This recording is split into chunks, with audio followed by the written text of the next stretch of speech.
आराम है और वही श्रम है, उसको आश्रम कहते हैं। ऐसे ही जिंदगी जियो, काम भी करते रहो, आराम भी साथ साथ होता रहे, उसको मुक्त जीवन कहते हैं।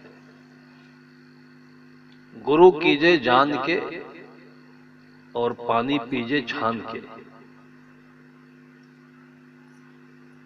पानी तो छान के पिया जाता है, लेकिन गुरु जान के नहीं किया जाता है। गुरु अपने आप हो जाता है। अगर हमारे भीतर में चैतन्यता है, जान है, जिंदगी है, चेतना है, दुख है, तो गुरु अपने आप मिल ही जाते हैं। मैंने बताया आपको कि इस पूरी सृष्टि में खोजना तो कुछ है ही नहीं, सब कुछ है आपकी आंखों के सामने, आपके इर्द गिर्द। जीने के लिए हवा है, तपने के लिए सूरज है, चलने के लिए धरती है, खाने के लिए अन्न है, भूख है, तो खोजना क्या है इसमें? मुको कहां ढूंढे बंदे, मैं तो तेरे पास में। ये जो कह रहा है मैं तेरे पास में हूं, ये केवल एक चीज नहीं, सब चीज है। और सब चीजों को मिला करके जो सामूहिक नाम बना है, उसी को भगवान कहते हैं।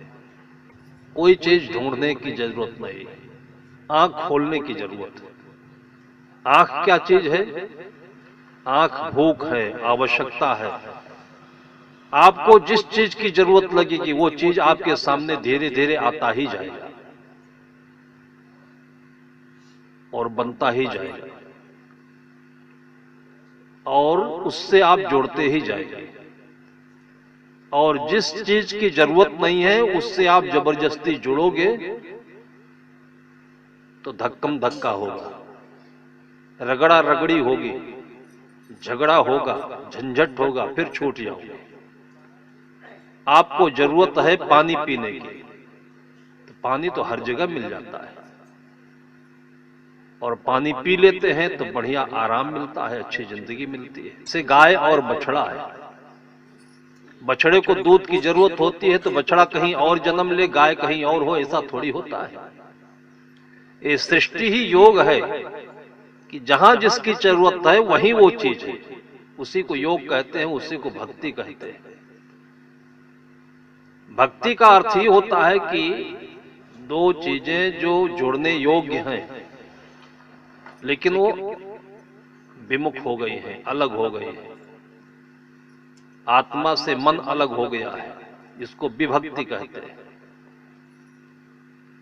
और दोनों एक दूसरे से उन्मुख हो जाए, मन आत्मा में आ जाए, तो इसको भक्ति कहते हैं।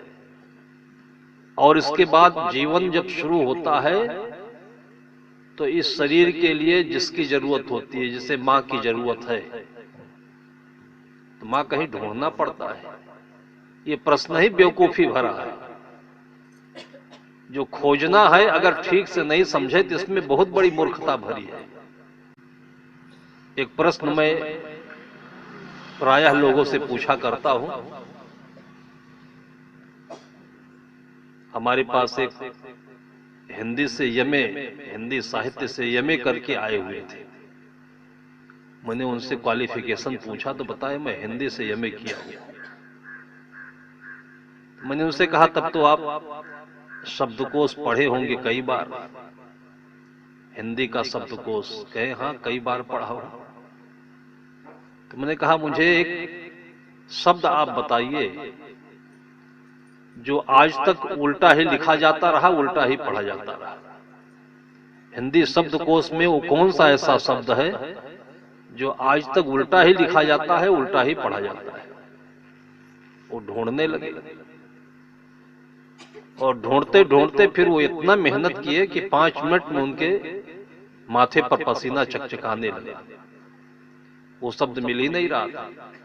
उन्होंने कहा साहब यहां कहीं शब्दकोश हो तो हमें मंगवा दीजिए, और ऐसे तो ध्यान नहीं आ रहा है।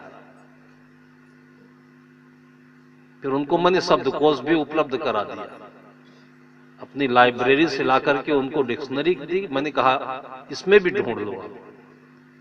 उसमें भी ढूंढते रहे, कितने बार उसको उल्टे पलटे, लेकिन उनको वो शब्द नहीं मिला जो उल्टा ही लिखा जाता है, जो उल्टा ही पढ़ा जाता है। बहुत परेशान हुए। मैंने कहा छोड़ दीजिए, मत ढूंढिए। तो कहें ऐसे छोड़े भी तो नहीं छूट रहा साहब, मैं इतना पढ़ डाला हूं और उसके बाद इतनी छोटी सी चीज हमको नहीं आ रही, तो पढ़ने का मतलब क्या हुआ? फिर हमको लोग क्या कहेंगे? मैं यमे साहित्य, हिंदी साहित्य से यमे हूं। तो मैंने कहा यह चीज ढूंढने से नहीं मिलेगी, आप समझ लीजिए। आपने अभी तक जो कुछ पढ़ा है वो दौड़ने और ढूंढने के लिए पढ़ा है, और आज आप जिसके पास में आए हो वो कहते हैं कि न दौड़ो न ढूंढो, मोको कहां ढूंढो बंदे, मैं तो तेरे पास में। पूरी दुनिया की पढ़ाई आपको इसीलिए है कि ढूंढो, दौड़ो और मूर्ख बनो। सदगुरु कबीर साहब कहते हैं कि दौड़त दौड़त दौड़िया, जहां लग मन की दौड़, दौड़ थका मन थिर भया, बस तो ठौर की ठौर। दौड़ने के रास्ते अनेक होते हैं। ऐसी बात नहीं है कि कोई पैसा ही कमाने के लिए दौड़ता है, कोई पढ़ने के लिए ही दौड़ता है, और कोई बहुत बड़ा बनने के लिए ही दौड़ता है। उन्हीं दौड़ों में से एक दौड़ यह भी है, गुरु को ढूंढने की दौड़।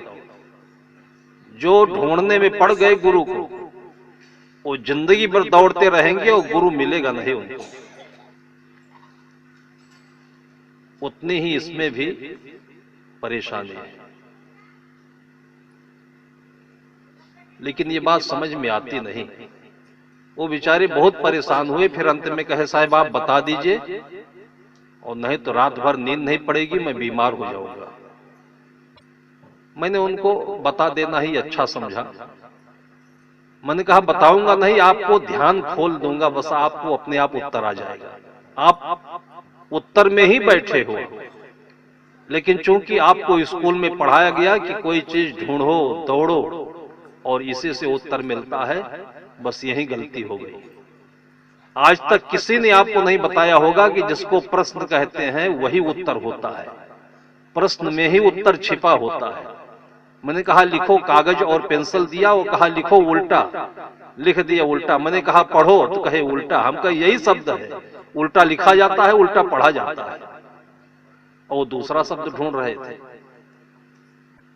खाने कमाने वाली बात है, जिंदगी जीने में ये सारे काम अपने आप हो जाते हैं। जैसे एक चना का पेड़ है, आम का पेड़ है, तो आम का बीज जो होता है उसको मिट्टी का स्पर्श हो जाए, इसको भक्ति कहते हैं। अपनी जमीन मिल जाए, अपनी जगह मिल जाए, कहें कबीर तहाँ जाइए जहां अपनी संगत होए। अपनी जमीन, अपनी जगह। आजकल कभी कभी नंबर गलत मिल जाता है ना, आप मोबाइल से मिलाते हो और नंबर आपका उड़ जाता है, एक आध अंक तो दूसरे में चला जाता है, तो बोलता है आपने रॉन्ग नंबर मिला दिया है। इसी तरीके से राइट नंबर जो मिल जाए तो समझिए भक्ति है, और राइट नंबर मिल जाए भक्ति है। कैसे पता चले? वो आपको स्वीकार कर ले, पहचान ले, मिल जाए तो सही है। लेकिन आपने उसको वेलिंग कॉल किया, वेलिंग की, और वो नंबर उठाया, उसको आपको पहचान नहीं रहा है, आपको एक्सेप्ट नहीं कर रहा है, वो आप जबरदस्ती बार बार, कभी कभी ऐसे ही होता है। वो एक बार बोल दिया कि आप रॉन्ग नंबर मिलाए हो, रख दिया, फिर हम मिलाते, फिर वही पहुंच जाता है। तो उसमें या तो फिर नेटवर्क गलत टच कर रहा होता है, और या तो हम भूल में होते हैं। 4-5 बार जब मिलाते हैं तब वो बहुत फटकारता है। आपको अभी समझ में नहीं आया, बार बार परेशान करते हो। पति पत्नी में अगर तालमेल नहीं बने तो समझ लीजिए कि रॉन्ग नंबर मिल गया है पूर्व जन्म से। उसमें बहुत फिर झक्कम झक्का नहीं करना चाहिए। पिता पुत्र में, भाई भाई में, पड़ोसी पड़ोसी में, किसी दो लोगों में अगर स्वाभाविक रीत से प्रेम नहीं बन रहा हो, तो हमारे संतों ने एक सूत्र बनाया है कि चित्त मिले तो चेला कीजय, चित्त मिले तो चेला कीजय, मन मिले तो मेला। ज्ञान मिले तो सद्गुरु कीजिए, नहीं तो भला अकेला। ये याद कर लो कि हमारी जो जिंदगी है अकेली है, अकेले पैदा हुए। जो चीज मिलना होगा, जो व्यक्ति मिलना होगा, जो पैसा मिलना होगा, जो जगह मिलनी होगी, ऐसे ही मिलती जाएगी जैसे आप पैदा तो अकेले हुए हो लेकिन माँ के साथ हुए हो, और ये माँ खोजना नहीं पड़ा है, मिली ही। ये प्रथम भक्ति है। माँ का आपसे जो योग हुआ है ये पहली भक्ति है, और इसमें कोई खोज की जरूरत नहीं थी। आपने कोई परिश्रम नहीं किया, अनायास ही बिना चाहे बिना मांगे आपको माँ मिली, आपको पिता मिले तो निश्चित है कि आपको साथी भी मिलेंगे, आपको पैसा भी मिलेगा, आपको योग्यता भी मिलेगी। ऐसे ही जैसे केवल आम के बीज को मिट्टी में आप टच करा दीजिए बस, और उसके बाद आम अपने आप फूटेगा, ऊपर भी नीचे भी, नीचे भी बढ़ेगा ऊपर भी बढ़ेगा, और एक वृक्ष का आकार ले लेगा जिसमें फिर फल भी आए, फूल भी आएगा, फल भी आएंगे, और एक सृष्टि की प्रक्रिया पूरी होगी। तो जैसे पेड़ और पौधे के बीच में बीज का संबंध होता है, इसी प्रकार से मनुष्य की जिंदगी में भी अगर मन रहित जिंदगी जिया जाए तो देखिए एक सुंदर पेड़ तैयार होता है। अगर पेड़ों में भी मन होता तो बड़ा झगड़ा होता है। आम का पेड़ और अमरूद का पेड़ इतना झगड़ा होता है कि घर छोड़ के हमको भागना ही पड़ता वहां से, इन दोनों के झगड़ों के बीच में। और यहां तक कि उनमें तो मन नहीं होता है। गाय भैंस में भी जहां मन होता है वहां भी इतना झगड़ा नहीं होता है। और कितना मिलकर के लोग रह लेते हैं, इसलिए कि वह अपना मन आगे बढ़ने नहीं देते। गाय भैंस में, पक्षियों में, जंतुओं में, जानवर में देखिए वो अपना मन आगे बढ़ने नहीं देते, और इसलिए उनमें स्वाभाविक प्रेम हो जाता है। मैंने देखा है कि एक गाय भैंसे साथ साथ में पली थी किसी भक्त के यहां, और एक ही साथ में गाय ने भी और भैंस ने भी बच्चा दिया, और 3 दिन के बाद में वो भैंस मर गई। दोनों साथ साथ बरसों से बाहर चरने जाती थी, आती थी, साथ साथ रहती थी, बैठती थी। 3-4 दिन के बाद में भैंस मर गई और भैंस का बच्चा मां रहित हो गया। फिर चिंता होने लगी भगत को कि क्या करूं, कैसे इसको दूध पिलाऊं, कैसे जिंदा रखूं। एक दिन बाहर से गाय आई और बच्चिया को खोला दूध पीने के लिए, और उस गाय के बच्चे, भैंस के बच्चे को भी खुला छूट रखा था। और वहीं पास में वो जो उसका भैंस का बच्चा पड़िया थी, वो भी धीरे से आकर के गाय ने उसको सूंघ लिया होगा, और उसने भी जाकर के स्तन को पकड़ लिया और दूध पीने लगा।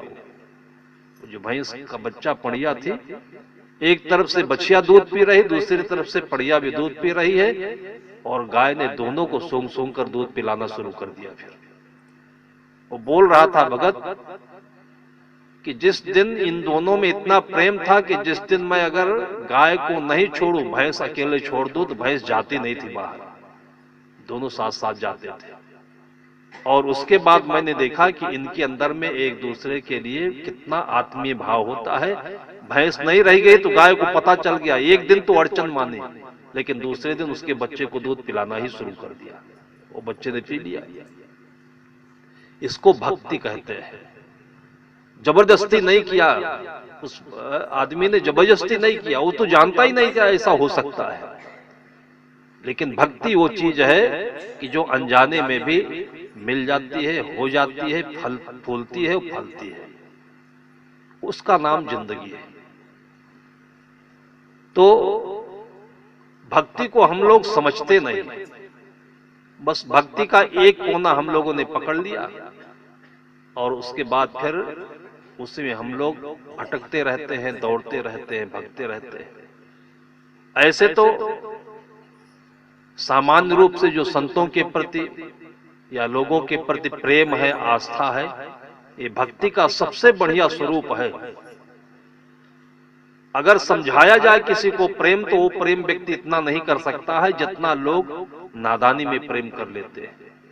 बल्कि समझ लीजिए कि कम पढ़े लिखे या नहीं पढ़े लिखे प्रेम ज्यादा करते हैं, और पढ़े लिखे लोगों में प्रेम पता नहीं कहां टूट टूट करके खंड खंड हो जाता है। जानवर नहीं पढ़े लिखे होते हैं, लेकिन आप दो कबूतर को देख लीजिए, दो सारस पक्षी को देख लीजिए, ऐसे किसी दो जोड़े के बीच में देख लीजिए, कितना बढ़िया प्रेम होता है। एक गाय अपने बच्चे को कितना बढ़िया निगरानी रखती है। और ऐसे ही स्वाभाविक रूप से पहले आदमियों में होता था। आज भी आप अपने छत्तीसगढ़ में, हम लोग छत्तीसगढ़ का उदाहरण देते हैं, छत्तीसगढ़ में इतनी सरलता है, इतना प्रेम है।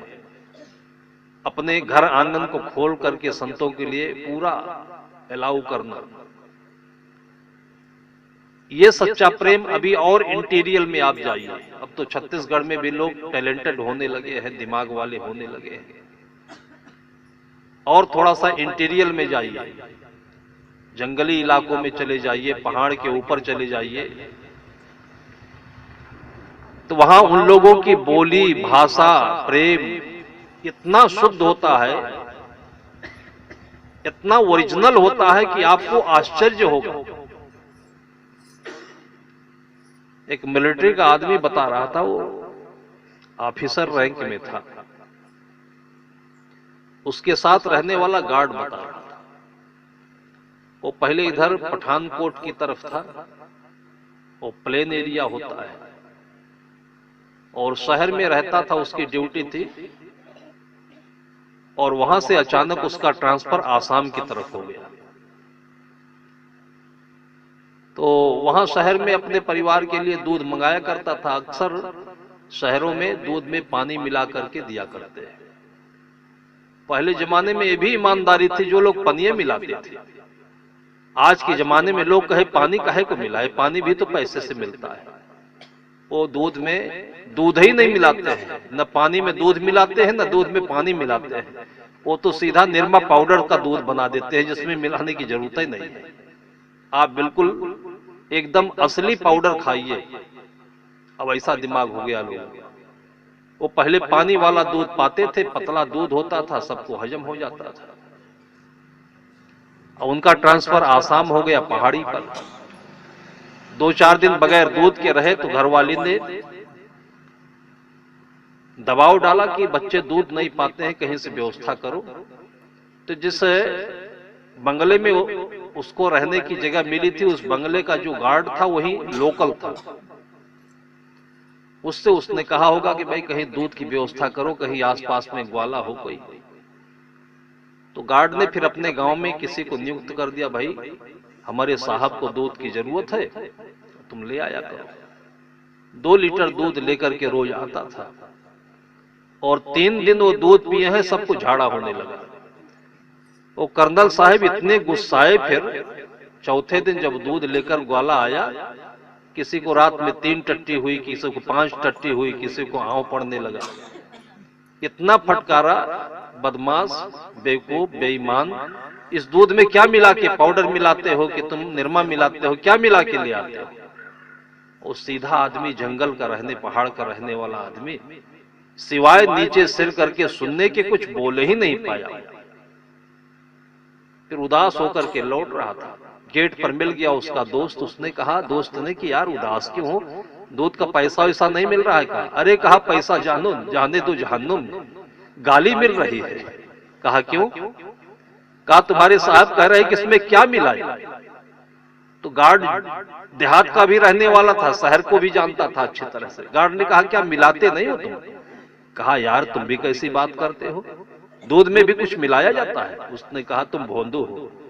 अरे वो वहां पठानकोट से आया है, मैदान से पानी वाला दूध पीता है, तुम उसको असली दूध पिला दिए तो झाड़ा नहीं होगा तो और क्या होगा? उसको हजम नहीं हुआ दूध। तुम कल से आधा पानी, आधा से भी ज्यादा पानी मिला के ले आना। उसकी बात समझ गया। वो तो कह रहा था कि हम पानी मिलाए तो हमारा देवता नाराज हो जाता है। ये देवता का मानना भी बहुत अच्छी बात रही है। बहुत फायदे किए देवता लोगों ने, अनजान लोगों ने। अभी मैं आपको बताता हूं देवता ने कितना फायदा किया है लोगों का। वो दूसरे दिन से फिर पानी में, दूध में पानी मिलाकर, वो भी 50% से ज्यादा मिलाया। और दूध में यह गुण होता है कि पानी को सफेद कर देता है। और उसके बाद पानी मिला दूध आने लगा, और 2 दिन के बाद वो दूध हजम होने लगा और बढ़िया सब स्वस्थ हो गए बच्चे। तब कर्नल ने उसको शाबाशी दी कि हाँ अब अच्छा दूध ले आ रहा है तू। जो ओरिजिनल चीज होती है इसको लोग जानते ही नहीं। धीरे धीरे ओरिजिनलिटी इतनी डुप्लीकेसी में बदल गई है कि अब लोगों की आदत ही पड़ गई। हमें तो ये संदेह होता है कि आगे चल करके लोग रोटी खाएंगे तो भी झाड़ा हो जाएगा, भात खाएंगे तो भी हो जाएगा, केवल कुरकुरे खाएंगे तभी कुछ नहीं होगा। जितने तरीके से आज ये खाना शुरू कर रहे हैं लोग, कुरकुरे में कुछ होता ही नहीं। और आदमी भी ऐसे होंगे, आप लोगों ने अखबार में देखा ना, कार्टून, गाल है ही नहीं है, नाक बहुत लंबा हो गया है, और कहते हैं बगुला की जैसे टांगे होती है ना, ऐसे लोगों की कमर होंगी। आदमी भी गजब गजब तरीके के आगे होने लगेंगे, क्योंकि जब आदमी को कोई प्रोटीन, कोई कैल्शियम, आयरन मिलेगा ही नहीं, तो आज की शकल सूरत वाले आदमी तो निश्चित है कि आने वाली पीढ़ियों में नहीं होंगे। खाना पीना ऐसा होता चला जा रहा है जिसमें जो शुद्ध चीज, शुद्धता होनी चाहिए, जो गुणवत्ता होनी चाहिए, वो कहीं दिखती ही नहीं है। लोगों को आदत पड़ रही है। भक्ति का तात्पर्य होता है कि जो चीज जिससे मिलती है उसी से मिलनी चाहिए, और उसी प्रकार से आदमी के जीवन में फिर प्रेम बढ़ता है। जैसे पानी, आप प्यास लगे और पानी ना पी करके पानी की जगह पर कुछ भी पीजिए, आप कोल्ड ड्रिंक, मैं कहता हूं कि आप सब चीज छोड़ दीजिए, कोल्ड ड्रिंक पीजिए, और देखिए 15 दिन के बाद, 1 महीने के बाद क्या रिजल्ट आता है उसका। पानी तो शरीर में मिलता है, इसलिए उसकी भक्ति तय है, लेकिन और चीज नहीं मिल सकती शरीर के अंदर में। जो चीज नहीं मिलेगी, मैंने कहा ना, फिर उसमें फ्रैक्शन होगा, झगड़ा होगा। झगड़ा क्या होगा कि जैसे आप भोजन में कोई गलत चीज खा लेते हो तो पेट में झगड़ा नहीं होता है। झगड़ा होता है तो तभी तो पेट गुड़गुड़ाता है, और गुड़गुड़ाने के बाद फिर टट्टी हो जाती है, तभी शांति मिलती है। जैसे मन का है, 2 मन नहीं मिलते हैं, तो मन का भोजन क्या होता है? पेट का भोजन अनाज होता है, तो मन का भोजन बात होता है, बातें होती है। अगर बातें दोनों दिमाग में नहीं मिली तो देखिए गुड़गुड़ गुड़गुड़ होता नहीं, उसी को झगड़ा कहते हैं। और झगड़ा होने के बाद जब दोनों का मन खाली हो जाता है तो देखिए शांत हो जाते हैं। वही फार्मूला तो पेट में लागू होता है, वही मन में लागू होता है। तो पानी पीने का कोई दूसरा विकल्प नहीं है। आज पानी की जगह पर लोग सुबह चाय पी लेते हैं, पानी की जगह पर सुबह सुबह लोग और आइटम, हम कहते हैं पानी की जगह पर भोजन भी नहीं चलेगा, भोजन की ही जगह पर चलेगा। इसलिए पानी का विकल्प भोजन नहीं है, भोजन का विकल्प पानी नहीं है। चित जल पावक गगन समीरा, पंच रचित या अधम शरीरा। ये शरीर जितने तत्वों से बना हुआ है, ये उन्हीं को मांगता है। और आपके पास मन है, इसलिए आप अलग थोड़ा सा चले जाते हो। बाकी आप पेड़ पौधों में देखिए, वो अलग नहीं चले जाएंगे। वो पेड़ पौधे अपनी ही चीजें लेंगे, अपनी ही चीज खाएंगे, और इसलिए वो बिल्कुल स्वस्थ रहते हैं। दिल्ली में मैंने देखा, भक्त की बेटी, अभी जनवरी में उसकी शादी हुई, और 35 लाख लगा करके उसने शादी की। बढ़िया प्रोग्राम, बढ़िया दहेज, बढ़िया सामान। एक ही बेटी थी, बड़े शौक से उसने बेटी का विवाह किया।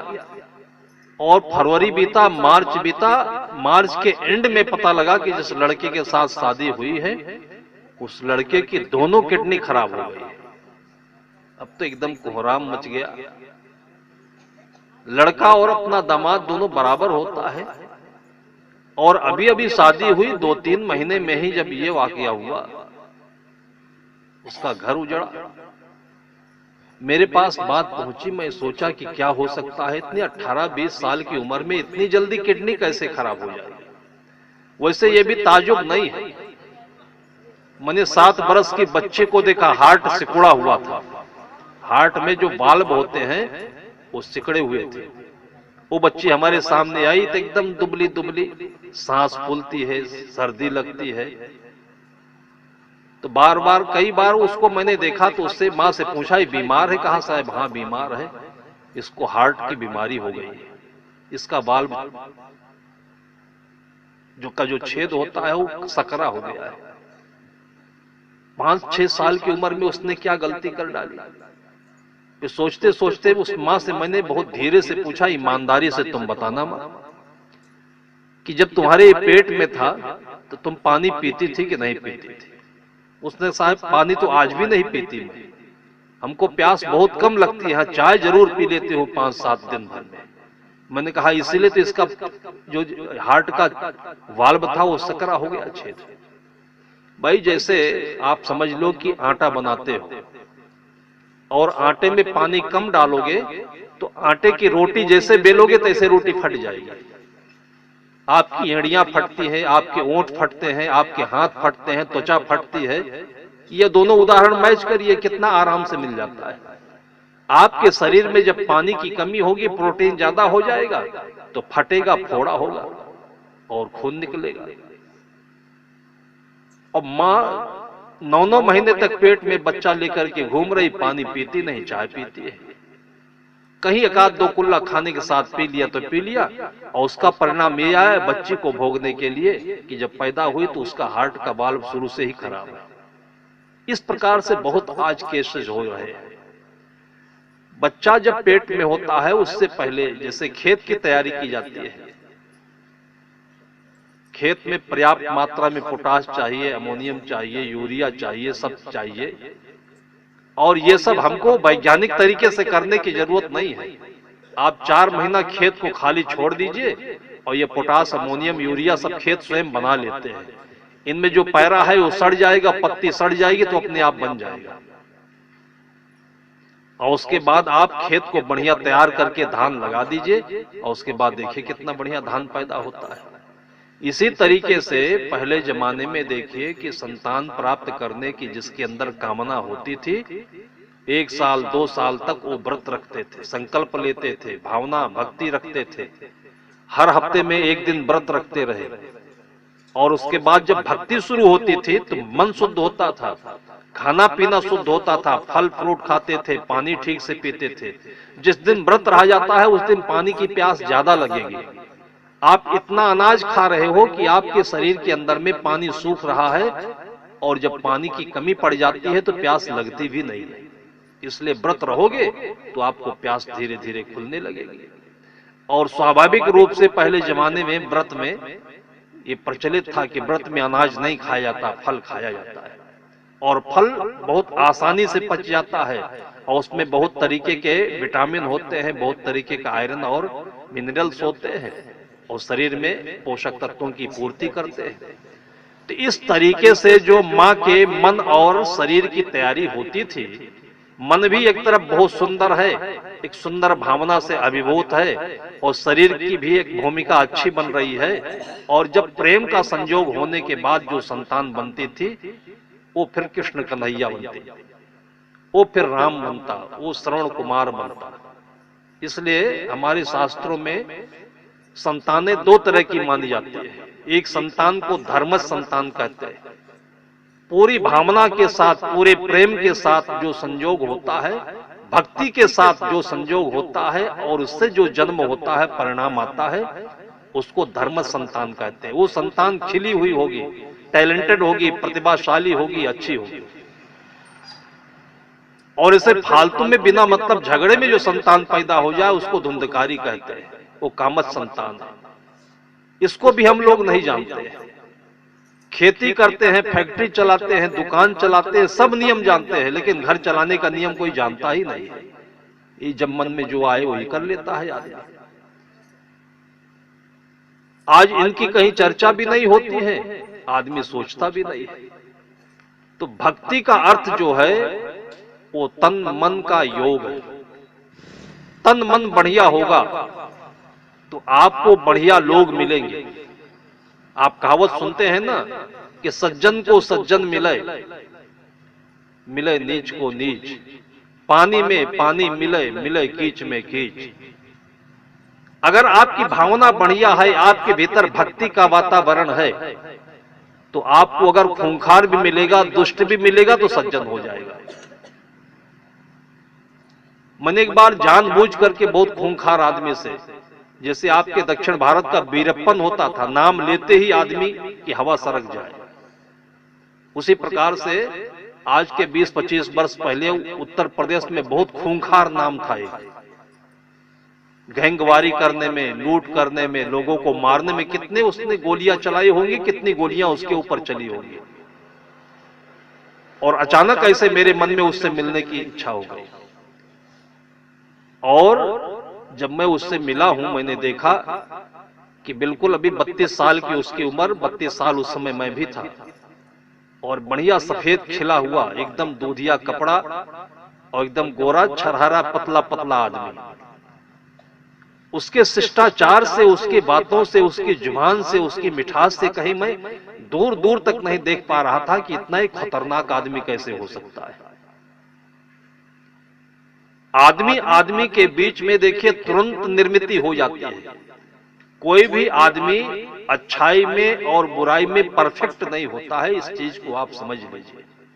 इसलिए भगवान जिसकी परिभाषा कहते हैं, वो भगवान बना बनाया नहीं होता है, एट ए टाइम निर्मित हो जाता है। तुरंत आपकी भावना जिस समय सिद्ध हो जाएगी, वहीं भगवान जन्म ले लेंगे। आपको जिस समय आवश्यकता हो जाएगी सच्चे रूप में, जैसे कहते हैं कि द्रौपदी को चीरहरण हो रहा था, जब तक काम चलाऊं था तब तक कोई आया नहीं, तब तक उसका मन एकाग्र भी नहीं हुआ भक्ति में। और करते करते जब उसकी पीड़ा एकदम आखिरी में पहुंच गई, और इतनी पीड़ा उसके अंदर में पैदा हो गई कि उसका चित्त चारों तरफ से हट करके अपनी आत्मा में केंद्रित हो गया कि अब जिंदगी हमारी हमारे पास ही है, अब बाहर हमारी जिंदगी नहीं रह गई। तब देखिए भगवान पैदा हो गए। ये जो कथानक है, इसका इतना बढ़िया और इतना मार्मिक अर्थ है, उसको लोग हम अंधविश्वास में लिए चले जाते हैं कि आज द्रौपदी का चीरहरण हो रहा है और लोग क्यों नहीं आते। कहां हो रहा है चीरहरण? दिल्ली में निर्भया कांड हुआ, यही तो हम एक उदाहरण लेते हैं। 11-12 बजे रात में लड़का लड़की को खाली सड़क में ढूंढने क्या जरूरत है, घूमने की क्या जरूरत है? जब अपनी भावना खराब होगी तो आपको खराब लोग तो मिलेंगे ही, सड़कों पर मिलेंगे, घर में मिलेंगे, सब जगह मिलेंगे। और भावना शुद्ध होगी तो आप कितने भी मुसीबत में होंगे, वहां पर भी आपको कोई न कोई कृष्ण, कोई न कोई राम अवतार लेकर के आपकी मदद कर ही देगा। ये भावना के ऊपर होता है। तो द्रौपदी का जो मिसाल दिया जाता है, वो केवल द्रौपदी नाम का दे देते हैं लोग। द्रौपदी के भीतर का जो उसके अंदर की आर्तता थी, उसके अंदर की पीड़ा थी, उसको नहीं समझते। तो भक्ति का अर्थ जो मैं बता रहा हूं, ये आपके भीतर में विश्वास पैदा करे, आपके भीतर में आस्था पैदा करे। आप सरल चित्त से जीवन जिए, चिंता मत करें कि अच्छा बेटा होगा कि नहीं, ये चिंता मत करें कि शादी होगी तो अच्छा आदमी मिलेगा कि नहीं, अच्छा पति मिलेगा कि नहीं, अच्छी पत्नी मिलेगी कि नहीं। बस आप श्रद्धा में सराबोर रहिए, मगन होकर जीवन जिए। अगर आप आज हम घर छोड़ते समय अपने मन में यह गणित लगाए होते कि घर छोड़ूंगा, फिर बीमार पड़ूंगा, कौन सेवा करेगा, कोई साथी मिलेगा कि नहीं। उन दिनों तो जिनके पास मैं आया था, उनके पास कोई आश्रम भी नहीं था, वो तो चलते फिरते बाग बगीचे में रहने वाले फकीर मस्त थे। लेकिन वो जो वैराग्य था भीतर में, जो प्रेम था भीतर में, वो इन सब चीज को सोचने ही नहीं दिया। ना एक पैसा कहीं बैलेंस था, ना हमारे पास एक पहनने के लिए कोई कपड़ा था। और उसके बाद तब से लेकर के आज 35 साल तक मैं देख रहा हूं कि हमको जो चीज मिलनी चाहिए उससे और अच्छी अच्छी चीजें मिल रही है। खराब चीज तो हमको आज तक मिली नहीं। मैंने आपको बताया ना, मैं तो गया था वो डाकू से मिलने के लिए, जो खूंखार बदमाश था। लेकिन जब मिला हूं तो इतनी विनम्रता, इतना प्रेम, और उसके बाद फिर उसका इतना आकर्षण हो गया हमारे प्रति कि उसके बाद तो धीरे धीरे करके उसने कहा कि महाराज जी हमको तो साधु होने का मन होता है। मैंने कहा यही काम करते रहो, यही साधु का काम है। उसने आज तक किसी गरीब को सताया नहीं, किसी के साथ बेईमानी की नहीं। वो तो केवल एक थोड़ा सा क्या कहते हैं कि बहुत सही बोलने वाला आदमी। तो जिसको हम खराब आदमी कहते हैं, वो खराब आदमी तो कहीं 2-4% में होता है। उसकी अच्छाई को, उसकी खराबी की जो बदनामी होती है वो ढक देती है। खराब आदमी 100% खराब नहीं होता है। इसलिए कहावत कहते हैं बद अच्छा बदनाम बुरा। तो अपने मन में आप ये श्रद्धा रखिए, भावना रखिए, तो आपको देखिएगा कि एक अच्छा परिवार भी मिलेगा, एक अच्छा जीवन भी मिलेगा, एक जीवन की अच्छी सामग्री भी मिलेगी। इसको भक्ति कहते हैं, अपने आप मिल जाए। बेटा बेटियों के बीच में मैंने देखा है कि जिनके पास पैसा है, ये पैसा आदमी की जिंदगी में बहुत वहम पैदा करता है, बहुत वहम पैदा करता है। एक तो सबसे बड़ा वहम है कि पैसा कमाने से मिलता है। मैंने यही आपके धमतरी में, रायपुर में देखा है कि लकड़ी की पहिया होती है, लकड़ी के पटरे लगाए होते हैं, पुरानी बैलगाड़ी के आकार में गाड़ी होती है, और उसमें 15-15, 20-20, 50-50 चीनी की बोरियां, चावल की बोरियां, दाल की बोरियां लदती हैं। और जो आदमी लेकर चलता है, 2 आदमी होते हैं, या तो पिता पुत्र होंगे या पति पत्नी होंगे। अभी 1 महीना पहले मैंने धमतरी में देखा, एक चौक होता है, उसी पर हम खड़े हुए थे किसी प्रतीक्षा में, और मैंने देखा कि उसके दोनों पैरों में जूते नहीं, अंडरवियर केवल पहना हुआ है, पीठ नंगी है। और कितनी बोरियां मैंने गिनी नहीं, लेकिन लेकर के आया और मेरे ही सामने अपने पीठ पर उतार उतार करके रखा है। मैं उसके पास जाकर के पूछा, दिन भर में कितना कमा लेते हो? वो बताया 100, 200, 500 रुपए कमा लेता हूं। इतनी मेहनत करने के बाद में भी दिन भर में 500 रुपए कमा लेता है। और एक एक दुकानों पर मैंने देखा है कि बैठे रहते हैं और सुबह आसाम फोन कर देते हैं कि हमारे लिए 10 पैक चाय, 10 पेटी चाय की बुक कर दो, और शाम के समय फिर कहते हैं फोन से कि हमारी चाय बेच दो, और शाम को हिसाब लगाते हैं, बस 10,000, 20,000 उनका मुनाफा हो जाता है। कमाने से आपको रोटी मिल सकती है, लेकिन कमाने से आपको पैसा नहीं मिलेगा। पैसा तो आपको पुण्य से मिलेगा। और आप ये मत सोचिए कि पैसा मिलेगा कि नहीं मिलेगा, आप सोचिए कि पैसा मिलेगा तो आप करोगे क्या उसका। अगर पैसे का आप अच्छा उपयोग करना जानते हो, तो पैसा आपके घर में, आप खिड़की दरवाजे सब बंद कर लीजिए, छप्पर फाड़ के आएगा। हमारी पुरानी भाषा में कहते हैं लक्ष्मी छप्पर फाड़ के आपके घर में आएगी। लेकिन आप पैसे का आदर करते हो, पैसे का उपयोग करते हो, पैसा आ जाता है। हम उससे माड़ीचंद खरीद लेते हैं, उससे तंबाकू खरीद लेते हैं।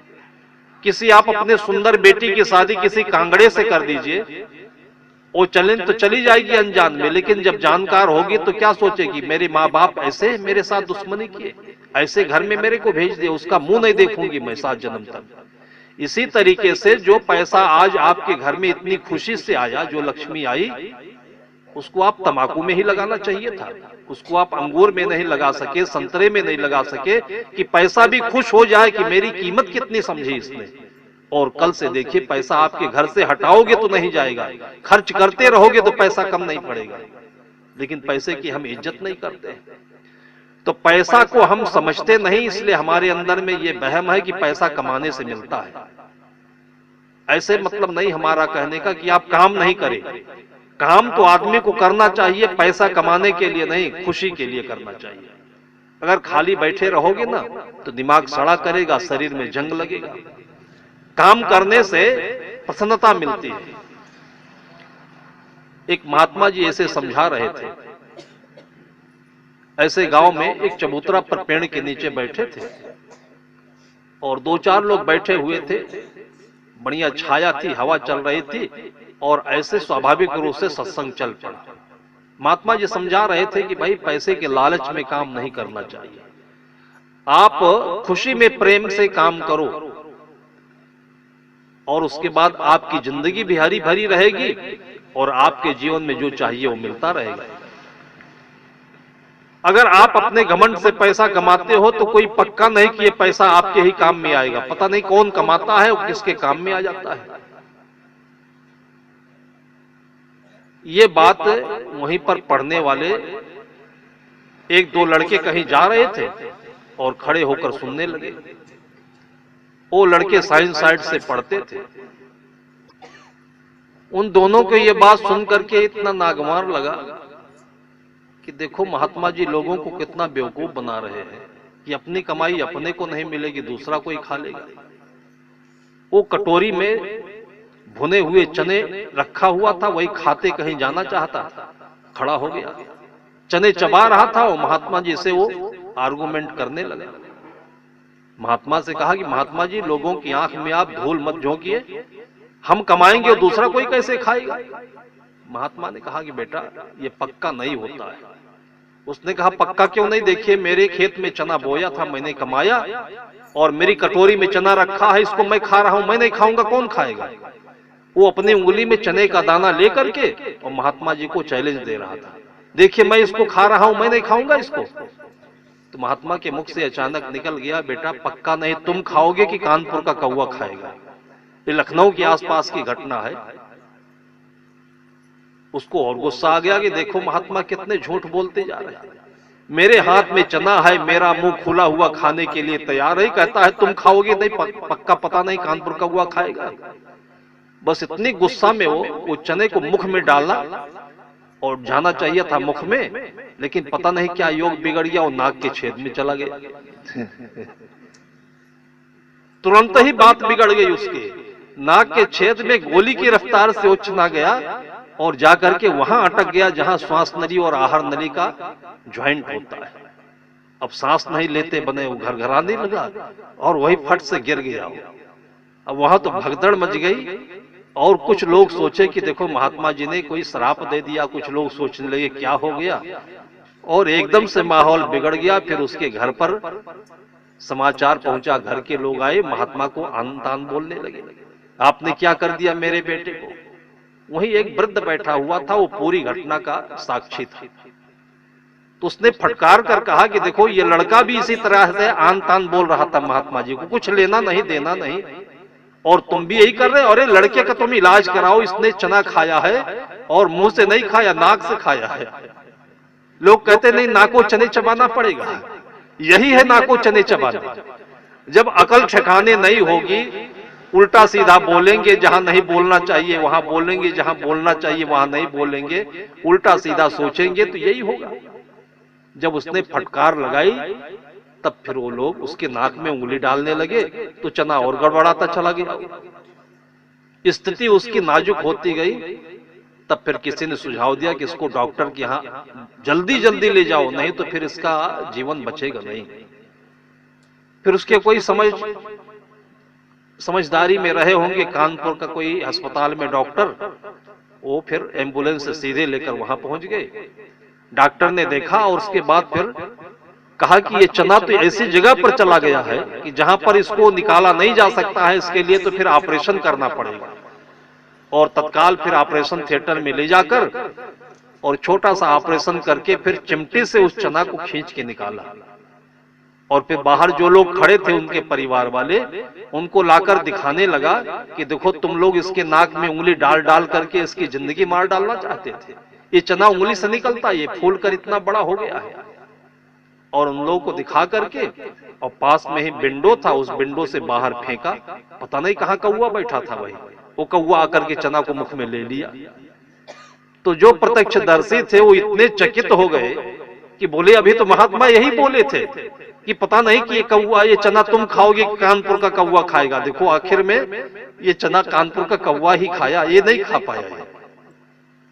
तो ये बात आप समझ लीजिए कि पैसे के दंभ से, एक तो दंभ से पैसा कमाया नहीं जा सकता है, घमंड से पैसा कमाया नहीं जा सकता है। हाँ, प्रेम से जिंदगी जी जा सकती है, सुख पूर्वक जिंदगी जी सकते हैं आप। और घमंड से पैसा अगर कमा भी लिया तो पैसे से, घमंड से अच्छा परिवार नहीं पाया जा सकता, नहीं चलाया जा सकता। आज देख लीजिए, पैसा कमा कमा करके लोगों ने हवेलियां बना ली, उसमें फॉर्च्यूनर भी खड़ी है, वॉशिंग मशीन भी है, कंप्यूटर भी है, लैपटॉप भी है, और रिमोट से चलने वाले सारी चीजें, सारी सामग्रियां, सुविधाएं हैं, लेकिन एक अच्छा लड़का नहीं। पैसे से आप सब कुछ पा सकते हो, लेकिन एक अच्छा बेटा नहीं पा सकते हो, अच्छी बेटी नहीं पा सकते हो, अच्छा दामाद नहीं पा सकते हो, अच्छी बहू नहीं पा सकते हो। अगर पैसे से ये सब हो जाता ना, तो बड़े बड़े जो पूंजीपति लोग हैं, ये अपने परिवार से कभी भी इतने परेशान नहीं होते, इतने तनाव में नहीं होते। और आज ये उदाहरण आप लोग अखबारों में, टीवी में, सीरियलों में देखते होंगे। तो ये बात समझ लीजिए कि पैसे से क्या होता है, क्या नहीं होता है। अपने आप तो सब हो जाता है। एक घटना बता करके आप लोगों को मैं ये विश्वास दिलाऊं, आप आस्था में रहिए, प्रेम से जिंदगी जिए, तो एक एक कोंपलें जैसे निकलती हैं, पेड़ों में शाखाएं निकलती हैं, वैसे ही आपकी जिंदगी में ये बच्चे, बच्चियां, बहू सब बढ़िया बढ़िया आते जाएंगे। मैं जिस गांव में जन्म लिया था, उस गांव में एक ब्राह्मण परिवार था। एक लड़की जन्म ली, तो जन्मते ही उसका एक पैर कैसे पोलियो लग गया होगा गर्भ में ही, तो टेढ़ा था, थोड़ा छोटा हो गया था। मां ने उसको प्यार से नाम रखा राजरानी। लेकिन जब बड़ी हुई तो ढपक के चलती थी, वो कूद कूद कर चलती थी, तो कोई राजरानी उसको कहा ही नहीं। एक तो गरीब घर की थी, दूसरे लंगड़ी थी, तो किसी ने उसको राजरानी कहा ही नहीं, सब लोगों ने उसको लंगड़ी लंगड़ी कहा। 15-17 वर्ष की हुई और माँ बाप को चिंता होने लगी कि इस लड़की को कोई स्वीकार करेगा कि नहीं, शादी कैसे। फिर उसने लड़का देखना, हमारे यहाँ लड़का खोजा जाता है, आपके यहाँ लड़की खोजा जाता है। एक भाषा है खोजने की, लोग जाते हैं और चीज तो मिल जाती है, अपने आप मिल जाती है। जैसे सावित्री को सत्यवान मिल गया था। सावित्री तो खोजने गई थी राजकुमार को, लेकिन सत्यवान अनायास ही रास्ते में मिल गया। कहानी बहुत लंबी है। उस लड़की को लड़का देखने के लिए एक ही 2 घर गए होंगे, एक सुंदर लड़का मिल गया। गरीब घर का था वो भी, और बीएससी में पढ़ता था, नौकरी नहीं थी, घर छप्पर का था, मिट्टी के मकान का था। पिता ने देखा कि ठीक है, गरीब मैं भी हूं, गरीबी में लड़की की मेरी ठीक है, तो लड़के से बताया, लड़का स्वीकार कर लिया कि मैं शादी करूंगा। तो बहुत खुश हुआ, इतना खुश हुआ कि सोचा कि मेरी इच्छा के अनुसार घर तो मिल गया, लेकिन बाद में इसको कोई धोखा न लगे। तो खोलकर वो बताना चाहा कि देखिए बेटा, मेरी लड़की सुंदर भी है, थोड़ा पढ़ी लिखी भी है, काम भी बढ़िया करती है, लेकिन एक पैर थोड़ा सा छोटा है बेटा, और थोड़ा सा लंगड़ा के चलती है। उसने कहा, बाबूजी आप मुझे समझते नहीं है, मैं आपके उस पैर के साथ, लड़की के पैर के साथ शादी नहीं कर रहा हूं, मैं एक जिंदगी के साथ शादी कर रहा हूं। ये बात सुनते ही उसके दोनों आंखों में आंसू भर गए कि ये दोनों पूर्व जन्म के मिलने वाले हैं, ये अपने आप मिल जाएंगे, मैं कुछ नहीं करूंगा तो भी मिल जाएंगे। मैंने सारी बातें बता दी, लोग खोज खोज कर पूछने जाते हैं। उसने कहा, कल को आप भी मेरे गांव में पूछने जाओगे, नाम पूछोगे तो गांव के लोग लंगड़ी बता देंगे, फिर आप कहोगे धोखा है। उसने कहा, मुझे कोई धोखा नहीं है, मुझे पहले से ही हो रहा है कि मेरी शादी होने वाली है, मुझे कोई लड़की मिलेगी। जिस आदमी का पुण्य उदय होता है ना, उसके भीतर से अपने आप कुछ न कुछ होने लगता है कि मुझे पैसा मिलने वाला है, मुझे नौकरी मिलने वाली है, मेरा घर बदलने वाला है, मेरे घर अच्छी बहू आने वाली है। और ये अंदर से होते ही उसके अंदर खुशी पैदा होने लगती है। इसलिए मैं आप लोगों को कहता हूं कि किसी भी बात को लेकर के आप खिन्न मत रहिए, चाहनाओं के, इच्छाओं के जाल में पड़कर खिन्न मत रखिए अपने को। और आप खिन्न रहेंगे तो पाप बढ़ेगा, आप खुश रहेंगे तो पुण्य बढ़ेगा, और अनायास ही आपके भीतर खुशी बढ़ने लगे तो समझ लीजिए कुछ न कुछ होने वाला है। वो लड़का कहा, मुझे तो अपने 2-4 हफ्ते पहले से ही हो रहा था मेरी शादी होने वाली है, मैं आपके लड़की से कर रहा हूं, उसके पैर से शादी नहीं करता। बस दोनों की शादी हुई, और शादी में दिया भी कितना। उस समय में एक तो पैसा भी ज्यादा नहीं होता था, कुल मिलाकर के तिलक में 1 रुपए 25 पैसे, जिसको 20 आना कहते थे, केवल इतना दिया था उसने। लेकिन इतने धूमधाम से, इतने बढ़िया खुशी के माहौल में शादी हुई, लड़की ससुराल गई और 1-2 साल बीतते बीतते उस लड़के को एक नौकरी मिल गई। उस समय नौकरी में 200-250 रुपए केवल मिलते थे, लेकिन उसके 2-3 साल के बाद फिर धीरे धीरे कहां से उसके घर में धन बढ़ने लगा कि आजकल तो आदमी के पास पैसा होता है तो प्लाट खरीदता है, बाइक लेता है, फिर 4 पहिया लेता है। उस जमाने में ये सब का सिस्टम नहीं था। उस जमाने में सिस्टम था कि आदमी पैसा ज्यादा हो जाता तो घोड़ा लेता था, हाथी लेता था। तो उसके घर में इतनी संपन्नता आई कि एक हाथी खरीदा गया और उसके 1-2 साल के बाद में फिर मायके वाले अपनी बेटी को बुलाए तो वो लड़की जो थी वो हाथी पर बैठकर आई अपने मायके में। हम लोगों को याद है कि जब गांव के किनारे एक बगिया थी और बगिया के पास से होकर के वो गुजर रही थी, लोगों ने देखा तो जितने लोगों ने देखा है सारे अपने खेत में काम करना छोड़कर घर से और उस लड़की को देखने के लिए दौड़े। और उस दिन मैंने कान से सुना कि किसी ने नहीं कहा कि चलो देखें लंगड़ी आ रही है। सारे लोगों के मुख से यही निकला कि चलो देखें राजरानिया हाथी पर बैठकर आ रही है। उस लड़की ने अपनी तकदीर से अपना नाम बदल दिया। लोगों ने तो नाम उसका लंगड़ी रखा था, लेकिन लंगड़ी कब थी? जब गरीब थी और ससुराल में गई, उसने अपने प्रतिभा से, अपने पुण्य से घर का नक्शा बदल दिया। उसके घर वाले इतना खुश थे उसके ऊपर, लंगड़ी कभी कहते ही नहीं थे, इतना खुश थे कि जिस दिन से ये लड़की हमारे घर में आई है बहू बन करके, ना जाने मेरे घर में क्या होता है, सब कुछ बढ़ते ही चला जा रहा है। 3 खुराक भोजन बनाते हैं, 5 खुराक हो जाता है। और इसके बाद फिर उस बहू की इतनी इज्जत बढ़ी, इतना सम्मान बढ़ा कि वो हाथी पर बैठ करके आई तो उसके मायके में भी इज्जत बढ़ गई। सारे लोगों ने कहा चलो राजरानी आ रही है और हाथी पर बैठ कर आ रही है। हफ्ते तक रुकी रही, हफ्ते तक उसके घर में भीड़, हाथी देखने के नाम से राजरानी को मिलने के लिए लोग आते थे। तो मैंने देखा कि एक गरीब के घर में एक लंगड़ी को राजरानी बना दिया उसकी पुण्य ने, उसके पूर्वजन्म के प्रारब्ध ने। आप बिल्कुल एकदम निशा खातिर जिसको कहते हैं, निश्चिंत सुंदर जिंदगी जिए। भक्ति में इतनी ताकत है कि एक आपके अंदर में केवल प्रेम तत्व पैदा होगा, आपका खाना भी अच्छा होगा, आपका पीना भी अच्छा होगा, आपके जीवन में मिलना भी अच्छा होगा और आपके जीवन में स्वार्थ और परमार्थ दोनों अच्छा होगा। इसके बाद ज्ञान की बारी आती है। भक्ति से ज्ञान मिलता है। पैसा कमाने वालों को मैंने देखा है, मारवाड़ियों के यहाँ देखा है कि जितना पैसा आता है वो पैसा कभी भी खराब काम में उनका जाता ही नहीं। लगभग आप देखोगे पूरे भारतवर्ष में मारवाड़ी इतने धार्मिक होते हैं कि जहां भी साधु संत मिलेंगे, हर साल इनके यहाँ चातुर्मास होता है, कहीं न कहीं कथाएं होती रहती हैं।